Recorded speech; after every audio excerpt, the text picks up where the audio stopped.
Halo, nama saya Karisma dari kelas 10 IPA 1 dan hari ini saya akan mempresentasikan mengenai corak kehidupan manusia praaksara. Oke. Pada awalnya masyarakat praaksara hidup secara nomaden atau berpindah-pindah. Kemudian mereka mengalami perubahan dari nomaden ke semi-nomaden. Akhirnya mereka hidup secara menetap di suatu tempat dengan tempat tinggal yang pasti.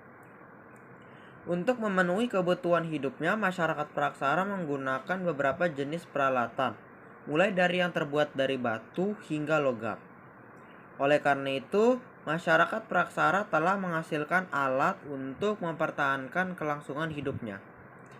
Berdasarkan perkembangan kehidupannya, masyarakat praaksara terbagi menjadi 3 masa, yaitu masa berburu dan mengumpulkan makanan, masa bercocok tanam, dan masa perundagian. Masa berburu dan mengumpulkan makanan. Masa berburu dan mengumpulkan makanan bergantung pada alam sekitar. Wilayah-wilayah yang ditempati manusia praaksara adalah wilayah yang banyak menyediakan bahan makanan dalam jumlah yang cukup dan mudah untuk diperoleh. Wilayah tersebut juga memiliki banyak hewan, sehingga manusia praaksara mudah untuk memburu hewan. Manusia yang hidup pada zaman berburu dan mengumpulkan makanan ini diperkirakan satu masa dengan zaman Paleolitikum.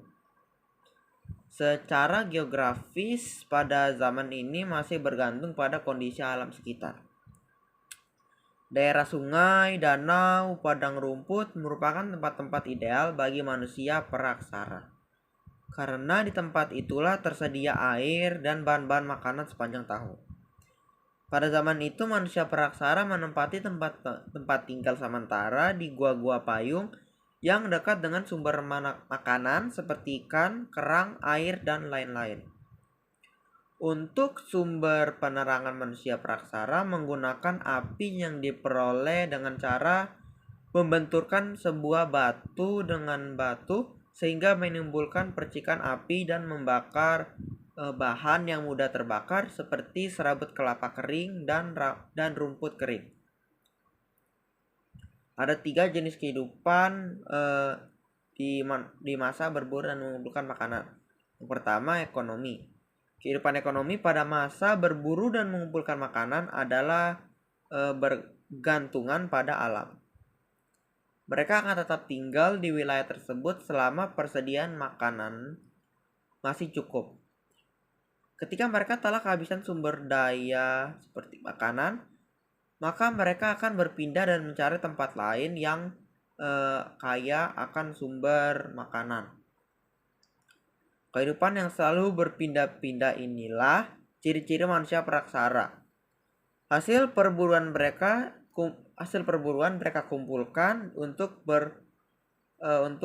keperluan perpindahan ke tempat lain sebagai cadangan sebelum mereka mendapatkan tempat baru. Yang kedua, sosial. Mereka hidup secara berkelompok dan tersusun dalam keluarga-keluarga kecil. Dalam satu kelompok ada seorang pemimpin kelompok. Pemimpin kelompok inilah yang dalam perkembangannya disebut sebagai ketua suku. Ketua suku memimpin anggota kelompoknya untuk berpindah tempat dari tempat satu ke tempat lain. Anggota kelompok laki-laki bertugas memburu hewan, sedangkan yang perempuan bertugas mengumpulkan makanan dari tumbuh-tumbuhan. Ketiga, budaya. Kehidupan budaya ini dapat dilihat dari karya-karya yang telah berhasil dibuat. Alat-alat pada zaman praaksara memberikan petunjuk bagaimana cara manusia pada zaman itu bertahan hidup. Karena peralatan manusia zaman praaksara terbuat dari batu, maka hasil budaya yang dikembangkan pada zaman itu adalah hasil budaya batu. Tidak heran jika zaman tersebut dikenal sebagai zaman batu. Hasil-hasil kebudayaan batu yang pernah ditemukan diantaranya kapak genggam, kapak perimbas, serpih bilah, dan lain-lain. Dan sekarang masa yang kedua, masa bercocok tanam. Bagi mereka, dengan bercocok tanam dirasakan persediaan makanan akan tercukupi sepanjang tahun, tanpa harus membuka ladang lagi. Selain bercocok tanam, juga mereka mengembangkan hewan ternak untuk dipelihara. Manusia yang hidup pada masa itu diperkirakan satu zaman dengan zaman Neolitikum. Secara geografis, pada zaman itu sangat menggantungkan iklim dan cuaca alam. Hal ini sangat dibutuhkan untuk bercocok tanam. Hasil dari panen juga sangat dipengaruhi oleh kondisi tekstur tanah yang digunakan. Ada 3 jenis kehidupan dalam masa bercocok tanam: ekonomi, sosial, dan budaya. Yang pertama, ekonomi. Secara ekonomi, manusia pada zaman ini telah menghasilkan produksi sendiri untuk memenuhi kebutuhan hidupnya. Mereka membakar hutan untuk ditanami dan produk yang mereka hasilkan antara lain umbi-umbian. Selain pertanian, sumber ekonomi mereka adalah dengan berternak, memelihara ayam, kerbau, babi hutan, dan lain-lain. Manusia pada masa bercocok tanam ini diperkirakan telah melakukan kegiatan berdagang sederhana, yaitu barter, yang artinya bertukar barang yang sesuai dengan mereka inginkan. Jadi contohnya kalau misalnya suku ini ingin ikan, suku ini ingin umbi, jadi mereka barter. Yang kedua, sosial. Dengan hidup bercocok tanam memberikan kesempatan manusia untuk menata hidup lebih teratur. Mereka hidup secara berkelompok dan membentuk masyarakat perkampungan kecil. Dalam sebuah kampung terdiri dari beberapa keluarga dan dalam kampung dipimpin oleh ketua suku. Strata sosial ketua suku adalah paling tinggi karena kriteria yang diambil berdasarkan orang yang paling tua atau yang paling berwibawa secara religius. Dengan demikian, semua aturan yang telah ditetapkan harus ditaati dan dijalankan oleh seluruh kelompok. Yang ketiga, budaya. Pada masa bercocok tanam, manusia praksara telah menghasilkan budaya yang mengarah pada usaha bercocok tanam, yang syarat dengan kepercayaan. Bentuk alat-alat yang dihasilkan pun lebih halus dan memiliki gaya seni. Selain sebagai alat untuk bercocok tanam, alat-alat ini juga sebagai alat upacara keagamaan. Alat-alat ini antara lain kapak lonjong, gerabah, kapak persegi, perhiasan, dan masih banyak yang lain. Ketiga, masa kehidupan perundagian. Pada masa ini diperkirakan satu zaman dengan masa perunggu. Pada zaman ini peradaban manusia sudah mencapai tingkat yang tinggi. Hal ini ditandai munculnya sekelompok orang yang memiliki keahlian tertentu dalam pembuatan gerabah, pembuatan perhiasan, serta pembuatan perahu. Yang paling menonjol adalah pembuatan bahan-bahan dari logam. Dengan munculnya masa perundagian, maka secara umum berakhirlah masa praksara di Indonesia. Walaupun dalam kenyataan ada beberapa daerah di pedalaman yang masih berada di zaman batu. Kegiatan berladang mulai berganti ke persawahan.